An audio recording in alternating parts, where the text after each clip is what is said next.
الحمد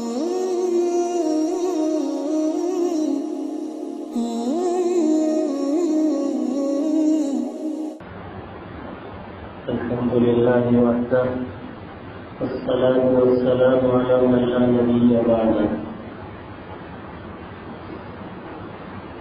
أما بعد فأعوذ بالله من الشيطان الرجيم بسم الله الرحمن الرحيم إن عدة الشهور عند الله 12 شهرا في كتاب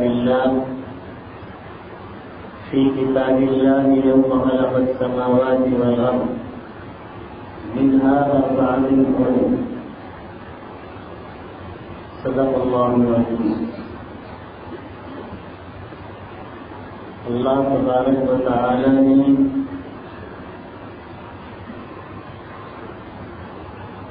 کچھ دن ایسے ہیں جن کو خصوصی اعزاز اللہ تبارک و تعالی نے عطا فرمایا ہے، خصوصی عظمت عطا فرمائی، اور وہ دن جو ہے پورے 4 مہینے ہیں جنہیں اللہ تبارک و تعالی نے قرآن مقدس کے اندر بیان فرما دیا.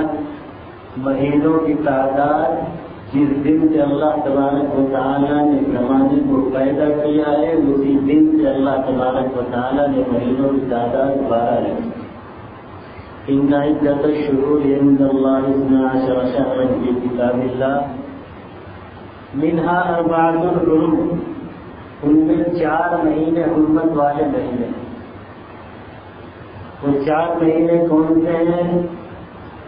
2 جو اس سے پہلے گزر چکے، عید کا جو مہینہ آتا ہے شوال کے بعد والا مہینہ ذی القعدہ اور ذی الحجہ، اور ایک یہ مہینہ محرم الحرام جو کل سے شروع ہوا. یہ اسلامی سال کا یا کہہ لیجیے قمری اعتبار سے جو چاند کے اعتبار سے جو سال ہوتا ہے اس کے اعتبار سے یہ سال کا پہلا مہینہ، اور چوتھا مہینہ ہے شب برات کا جو مہینہ ہوتا ہے شعبان المعظم، اس سے پہلا والا مہینہ جو رجب کا ہوتا ہے. یہ 4 مہینے حرمت والے مہینے ہیں. ان 4 مہینوں کی حرمت کا تقاضا یہ ہے کہ ان مہینوں کے اندر خاص طور پر اس بات کا اہتمام کرنا چاہیے کہ ان میں اللہ تبارک و تعالیٰ سے اپنے گناہوں کی توبہ زیادہ سے زیادہ کی جائے، استغفار کیا جائے، مغفرت طلب کی جائے اللہ تبارک و تعالیٰ سے، اور گناہوں سے بچنے کا اہتمام کیا جائے. ان کی حرمت کا تقاضا ہے. مطلب ایسا نہیں ہے کہ اور باقی کے 8 مہینوں میں کھلی چھوٹ ہے کہ جو چاہے کچھ بھی کر لو، نہیں. ایک ہوتا ہے کہ جیسے رمضان المبارک میں ماحول ہوتا ہے، ٹی وی پر پردے ڈال دیے جاتے ہیں، اس میں موبائل میں گانوں کی بجائے قوالیاں شروع ہو جاتی ہیں. وہ اگرچہ ہماری دینی فہم کی کمی ہے کہ ہم اس کو یہ سمجھتے ہیں کہ جائز ہے، وہ بھی ناجائز ہے اور گناہ، لیکن ہم وہ تبدیلی کر لیتے ہیں یہ سوچ کر کہ رمضان کا مہینہ ہے گانے نہیں سنیں گے. جن لوگوں کو اور دوسری برائیوں کی عادت ہے وہ لوگ رمضان المبارک میں چھوڑ دیتے ہیں. کیوں؟ اس لیے کہ اس مہینے میں ایک ماحول ہوتا ہے کہ یہ مہینہ اللہ تبارک و تعالی نے اس مہینے کو عظمت عطا فرمائی ہے، اور اس مہینے میں اللہ تبارک و تعالی نے نیکیوں کا اجر بڑھایا ہے، اس لیے گناہوں سے بچنا چاہیے. تو ایسا نہیں ہے کہ شوال آتے ہی گناہ شروع کر دینا چاہیے، لیکن ہمارا ماحول یہی ہے. یہ بیٹھنے کا کیا انداز ہے؟ ہمارا ماحول یہی ہے. پورے مہینے فلم نہیں دیکھیں گے. اب تو خیر یہ ماحول تقریباً ختم سا ہو گیا، کیونکہ وہ کیا کہتے ہیں ہر ایک کی جیب میں ہر فلم آ گئی ہے، لہذا ضرورت نہیں. ورنہ اس سے پہلے کا جو دور تھا، وہ اس سے موبائل سے تھوڑا پہلے کا جو دور تھا، ہر فلم آن پر عید کے دن مسلمان ٹوپی والے کرتے پاجامے والوں کی بھیڑ رہا تھا. پورے رمضان اپنے آپ کو روکا ہے. تو حرمت والے مہینے کا مطلب یہ نہیں ہے کہ یہ ختم ہوتے ہی شروع کر دیا جائے گناہ. حرمت والے مہینے کا مطلب یہ ہے اگر گناہ کی طرف رغبت ہوئی اور گناہ کی طرف اعلان ہوا تو فوراً خیال آنا چاہیے محرم کا مہینہ چل رہا ہے، عظمت والا مہینہ ہے، لہذا اس میں گناہ نہیں کریں۔ یہ ہے اہتمام، گناہ سے بچنے کا اہتمام۔ اب یہ کہ سفر شروع ہو گیا تب کر لیں گے، نہیں، انشاءاللہ اگر یہ اہتمام کر لیا تو اس کی برکت یہ ہوگی کہ پھر نہیں کریں گے، لیکن یہ اہتمام دل سے ہونا چاہیے اور یہ اس نیت کے ساتھ ہونا چاہیے کہ اللہ نے اس مہینے کی عظمت، آپ نے یہ جو حرمت والا مہینہ بنایا ہے، اس مہینے میں اپنے آپ کو کنٹرول کر کے آپ کی بندگی کے تقاضے کو پورا کرنے کی کوشش کر رہا ہوں۔ یا اللہ یہ بندگی کا جو تقاضا ہے یہ ساری زندگی کے لیے آپ قبول فرما لیجیے، یہ نیت ہونی چاہیے۔ اور اگر نیت یہ ہوگی کہ یہ تو حرمت والا مہینہ ہے، اس میں تو رکے رہو، اگلے مہینے میں دیکھ لیں گے، تو اللہ تبارک و تعالیٰ کو دل کی کیفیت معلوم ہے کہ یہ حقیقت میں رک نہیں رہا ہے، دھوکہ دے رہا ہے، یہ حقیقت میں رک نہیں رہا ہے بلکہ دھوکہ دے رہا ہے۔ کس کو دے رہا ہے؟ اپنے آپ کو دے رہا ہے۔ اللہ کو دھوکہ نہیں دے سکتا، معاذ اللہ۔ اللہ کو دھوکہ دینے کا کیا مطلب؟ یہ اپنے آپ کو دھوکہ دے رہا ہے، یہ سمجھ رہا ہے کہ اگر میں اس سے رکا رہوں گا تو گویا کہ میرا نام اس کی عظمت والے مہینوں میں ہو جائے، یہ نہیں ہوگا۔ اگر دل میں پہلے سے ہی نیت ہے، اور اگر دل کے اندر یہ نیت ہے کہ یا اللہ میں نے جس طرح آپ نے اس کو عظمت والا مہینہ بنایا تھا، یا اللہ اس امید پر میں اس کی عظمت کر رہا ہوں کہ آپ مجھے دوسرے مہینوں کے اندر بھی اپنی بندگی کے تقاضوں کو پورا کرنے کی توفیق عطا فرمائیں گے، تو انشاءاللہ العزیز یہ اہتمام ہماری زندگی میں انقلاب پیدا کرتے ہیں۔ تو یہ ان چاروں مہینوں کے اندر ذیقعد، ذیالحج، محرم اور رجب، رمضان سے پہلا مہینہ، اس سے جو پہلا مہینہ ہے وہ والا، 3 مہینے تو یہ ایک ساتھ ہیں، ذیقعد، ذیالحج اور محرم، اور وہ رمضان سے پہلے کا مہینہ ہے، رمضان سے پہلے والا مہینہ ہے رجب المرد۔ یہ بڑی مشکل ترین بات ہے کہ جن مہینوں کا ہمیں پوری اچھی طریقے پر یاد ہونا چاہیے تھا، جن مہینوں کے جن تاریخوں کے اعتبار سے ہماری ساری عبادتیں منسوب ہیں، وہی ہمیں مہینے یہ بتانے پڑتے ہیں فلاں عید سے پہلا، عید کے بعد والا، بلکہ ہمیں بس اتنا بتانے کی ضرورت تھی کہ رجب سمجھ میں آ جانا چاہیے تھا کہ شب برات سے پہلے والا مہینہ۔ لیکن یہ ہماری دوری ہے، ماحول کا اثر ہے، سب کچھ انگریزی اعتبار سے ہو رہا ہے، سورج کا جو سال ہے اس کے اعتبار سے سب کچھ ہو رہا ہے۔ بہرحال تو یہ 4 مہینے ہیں، یہ عظمت والے مہینے، ان کی عظمت کرنی چاہیے۔ خاص طور پر اس محرم الحرام کے اندر کیا جناب رسول اللہ صلی اللہ تعالی علیہ وآلہ وسلم کا معمول رہا ہے، اس مہینے کے بارے میں اللہ کے رسول صلی اللہ تعالی علیہ وآلہ وسلم کا ایک ارشاد تو عام پورے مہینے کے بارے میں یہ ہے کہ اس مہینے کے اندر روزوں کا زیادہ سے زیادہ اہتمام کرنا چاہیے۔ روزوں کا حدیث میں آتا ہے کہ اس مہینے کے ایک روزہ 30 روزوں کے برابر ہے، اس مہینے کا ایک روزہ 30 روزوں کے برابر ہے، ایک روزے کا ثواب 30 روزے کے برابر ملے گا۔ تو بہت آسان کام ہے بھائی، اگر 12 بھی رکھیے تو پورے سال روزے رکھنے کا ثواب مل جائے گا، ہے نا؟ اگر 12 روزے بھی رکھ لیے تو پورے سال روزہ رکھنے کا ثواب مل جائے گا۔ اور ضروری نہیں کہ 12 ایک ساتھ ہی رکھے، لگاتار رکھے، پیدر پہ رکھے جائیں، ایک آدھ رکھ لیا، 2 رکھ لیے، پھر اس کے بعد چھوڑ کر کے پھر رکھ لیے، پھر چھوڑے، پھر رکھ لیے، اس طرح 12 پورے مہینے کے اندر کر لیں تو 12 مہینوں کا ثواب مل جائے گا انشاءاللہ۔ اگر 12 روزے رکھ لی، پورے سال روزے رکھنے کا ثواب، کتنا آسان کر دیا ہے اللہ تبارک و تعالیٰ، کتنا آسان کر دیا ہے۔ بس تم تھوڑی سی کوشش کر لو، اللہ تبارک و تعالیٰ کا ہم سے مطالبہ ہے، اللہ کا ہم سے یہ مطالبہ ہے، ہم تمہارے لیے بہت آسانیاں پیدا کر دیں گے، بس تم ہماری تھوڑی سی مان لو، یہ اللہ کا مطالبہ ہے۔ اور اگر بندہ سرکشی پر آمادہ رہے تو پھر کوئی مسئلہ نہیں، ورنہ اگر بندگی کے آدمی بندگی پر آ جائے اور اطاعت پر آ جائے اور اللہ کو راضی کرنے کی ٹھان لے تو اللہ نے بہت آسان فرما دیا۔ اور خاص طور پر جو اس کی 10 تاریخ ہے وہ بڑی اہمیت کا حامل دن ہے، تاریخی اعتبار سے بھی بڑی اہمیت کا حامل دن ہے۔ اور جناب رسول اللہ صلی اللہ تعالیٰ علیہ وآلہ وسلم سے اس دن کی متعدد فضیلتیں بھی وارد ہوئی ہیں. تو تاریخی اعتبار سے تو بہت سارے واقعات اس دن سے منسوب ہیں. اللہ تبارک و تعالیٰ نے جو زمین و آسمان کو پیدا کیا تو بھی وہ یہی دن تھا، عاشورے کا دن تھا. حضرت آدم علیہ نبینا علیہ الصلوۃ والسلام کی دعا قبول ہوئی، وہ بھی عاشورے کا دن تھا. حضرت یونس علیہ الصلوۃ والسلام کو کی قوم پر سے جو عذاب ٹلا ہے وہ بھی عاشورے کا دن تھا. اسی طریقے پر حضرت نوح علیہ السلام کی کشتی جو پہاڑ پر آ کر کے ٹھہری ہے طوفانی سیلاب کے بعد، وہ بھی عاشورے ہی کا دن تھا. حضرت یوسف علیہ نبینا علیہ السلام کو جو قید سے نجات ملی وہ بھی عاشورے کا ہی دن تھا. اور حضرت موسیٰ علیہ نبینا علیہ السلام کو فرعون سے اور حضرت موسیٰ علیہ السلام کی قوم کو جو فرعون سے نجات ملی ہے وہ بھی عاشورے کا ہی دن تھا. حضرت سلیمان علیہ السلام کو بادشاہت واپس ملی، وہ بھی عاشورے کا ہی دن تھا. حضرت خلیل اللہ علیہ السلام کو جو آپ کو گلزار بنایا گیا وہ بھی عاشورے ہی کا دن تھا. اور حضور علیہ السلام کا جو سب سے پہلا نکاح حضرت خدیجہ الکبریٰ رضی اللہ تعالیٰ عنہا سے ہوا وہ بھی عاشورے کا دن تھا. اور جس دن نوازِ رسول کو شہید کیا گیا وہ بھی عاشورے کا دن.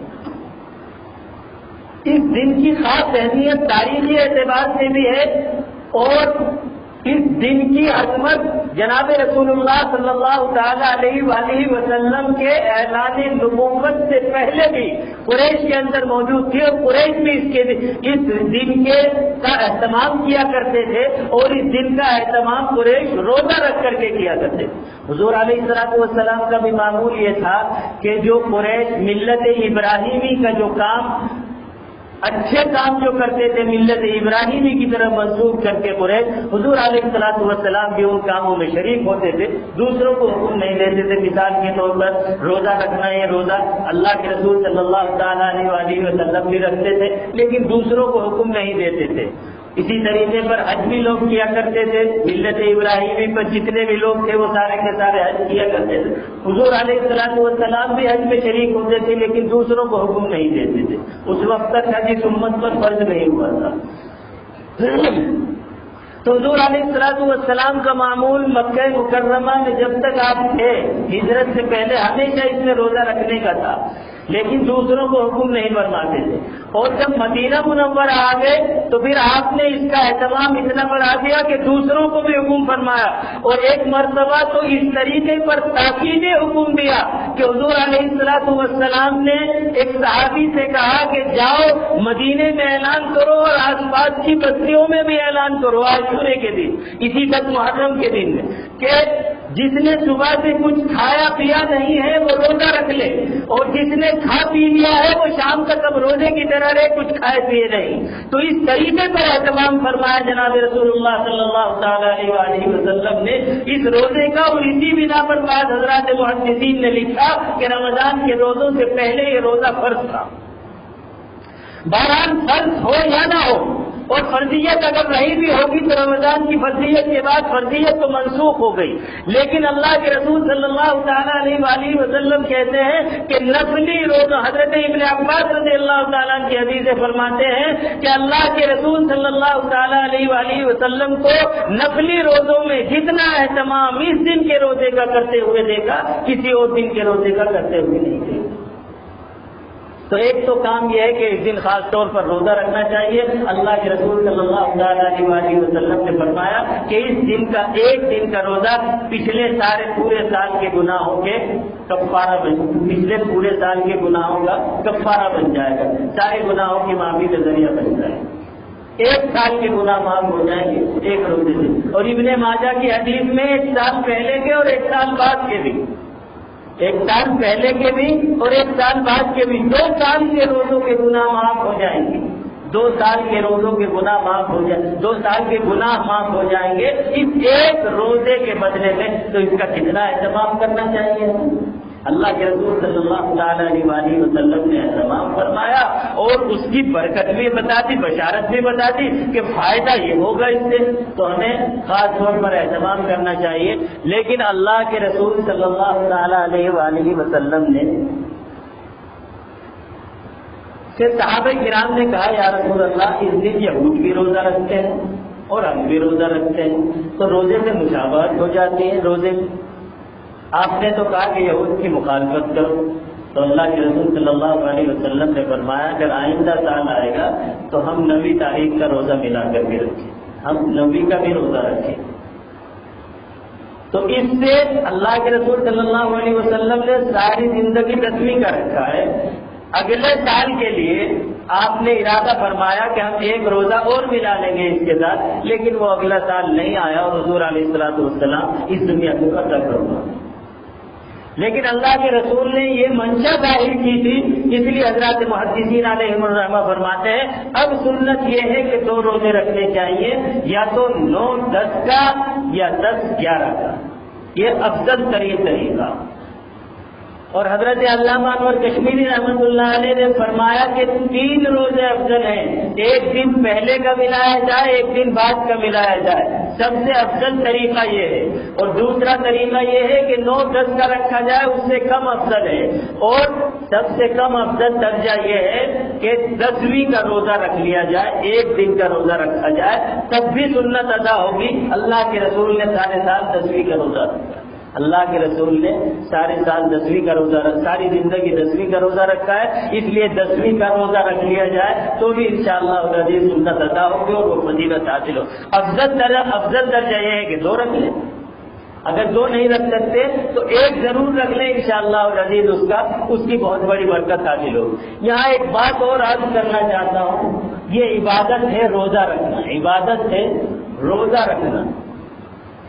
اس میں بھی اللہ کے رسول صلی اللہ علیہ وسلم نے یہود سے اور کیا کہتے ہیں اللہ کے دشمنوں سے، اللہ کے رسول کے دشمنوں سے اس کے اندر بھی مشابہت گوارا نہیں فرمائی۔ عبادت ہے یہ، عبادت کے اندر بھی مشابہت گوارا نہیں فرمائی۔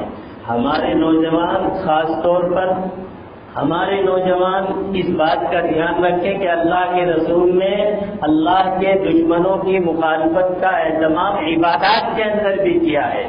اگر ہم رہن سہن کے اندر ان کاموں میں ان کی مشابہت اختیار کریں گے جن سے اللہ کے رسول نے منع فرمایا ہے، تو پھر ہم کس کیٹیگری میں ہوں گے، کون سے زمرے میں آئیں گے، اپنے کتابوں میں مطالعہ کر کے دیکھیں۔ اللہ کے رسول نے منع فرمایا سر کے بعد سر کے کچھ حصے کے بال کٹوا دینا اور کچھ حصے کے باقی رکھنا، اللہ کے رسول نے اس سے منع فرمایا۔ ایک کام کو اللہ کے رسول منع فرما رہے ہیں، اللہ کے رسول اور اللہ کے دشمن اس کام کی ترغیب دے رہے ہیں، ہمارا نوجوان پیچھے پڑ گیا اس کے۔ اللہ کے رسول نے منع فرمایا ٹخنے سے نیچے اپنی پیر اور ازار کو لٹکانے کو، اللہ کے رسول نے منع فرمایا جہنمیوں کی علامت بتایا، تکبر کی علامت بتایا، لیکن ہمارا نوجوان اپنی پیر سے جھاڑو دیتا ہے جب فیشن ملتا ہے۔ اللہ کے رسول نے سطر کھولنے کو منع فرمایا، اللہ کے رسول کے دشمنوں کی طرف سے ایک تمدن آیا کہ اپنی پینٹیں یہاں سے گھٹنے کے اوپر سے پھاڑ لو، جس کی پینٹ پھٹی ہوئی ملے گی گھٹنے پہ سے یا گھٹنے کے اوپر سے، کسی کی گھٹنے کے نیچے سے پھٹی ہوئی نہیں، سطر دکھاؤ اپنی۔ حرام فرمایا اللہ کے رسول صلی اللہ علیہ وسلم۔ ہم مشابہت اختیار کر رہے ہیں ان چیزوں میں جن چیزوں سے اللہ کے رسول صلی اللہ علیہ وسلم نے ہمیں روکا، ان چیزوں کے اندر ہم مشابہت ان جیسا بننے کی کوشش کر رہے ہیں۔ اللہ کے رسول نے کہہ دیا ہے من تشبہ بقوم فہو منہم، جو کسی قوم کی مشابہت اختیار کرے گا ہمارا نہیں ہے، انہی کا ہے۔ کہاں ہمارا ٹھکانہ؟ ہمارا کہیں ٹھکانہ ہوگا اگر اللہ کے رسول نے ہمیں نکال دیا، اپنے رجسٹر سے خارج کر دیا، یہ میرا امتی نہیں۔ یہ تقریر نہیں ہے، یہ غور و فکر کی دعوت ہے، یہ غور و فکر کی دعوت ہے۔ بھول جاتا ہے جب کیا حجام کی دکان پہ کرسی پر بیٹھتا ہے کہ امام صاحب نے کوئی بات کہی، بھول جاتا ہے، یا تھوڑا سا جذبہ آتا ہے واقعی ہم نہیں کریں گے، لیکن بھول جاتا ہے جب بیگ خریدنے کے لیے جاتا ہے کیسے یہ کہہ رہا ہے کہ یہ اوپر سے گھٹنے کے اوپر سے پھٹی ہوئی خریدنی ہے، کم از کم ان چیزوں کے اندر سے اللہ کے رسول نے تو عبادت میں بھی مشابہت برداشت نہیں کی، اور ہم ان چیزوں میں مشابہت کر رہے ہیں جن سے باقاعدہ باضابطہ طور پر اللہ کے رسول نے روکا ہے، کہاں ہمارا ٹھکانہ ہو۔ ایک کرنے کا